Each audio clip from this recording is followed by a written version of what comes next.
কিন্তু আপনারা লক্ষ্য করেছেন যে 1 মাসও হয়নি, 20 দিনও হয়নি একজন ডিসি সেখানে চলে গেছে, সেটাও হঠাৎ করে আবার এক সপ্তাহের মধ্যে অনেককে রদবদল করা হয়েছে। এটার পিছনে মনে হয় যেন কোনো একটা ডিজাইন করে একটা উদ্দেশ্যে এই কাজটা কোনো জায়গা থেকে হচ্ছে।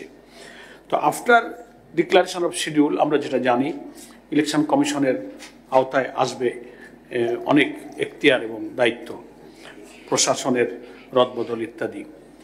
তো সবচেয়ে নিরপেক্ষ এবং আস্থা রাখার মতো একটা উপায় হলো যে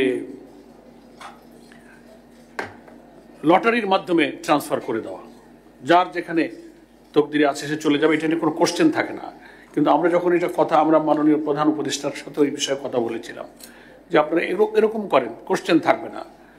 তো সেখানে ওনার বক্তব্যে বোঝা গেল যে পরিষ্কার না করলে আমরা বুঝতে পেলাম যে কোনোভাবে কোনো জায়গা থেকে কেউ এটা শুরু করেছে।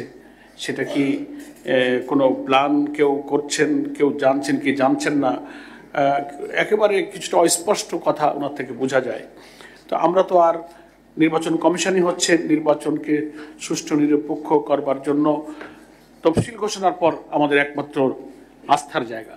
সেখানে আমরা একটু আপনাদের দৃষ্টি আকর্ষণ করলাম যে একটা চেঞ্জ আমরা ইতিপূর্বে 2-1টা ইলেকশন কমিশনের সময় দেখেছি যে তফসিল ঘোষণার পরই একদিনে এক রাতে সব ডিসি, এসপি, পুলিশ সুপারদেরকে রদবদলের ঘটনা ঘটেছে, যাতে কিন্তু আস্থা রেখেছে, কমপ্লেন ছিল না। এইরকম একটা সিদ্ধান্ত না নিলে এখন যা হচ্ছে এটা কিন্তু একটা পরিকল্পিত একটা ইন্টেনশনে এটা কিন্তু করা হচ্ছে। এটা আমরা আবারও একটু গুরুত্বের জন্য আমি যোগ করলাম।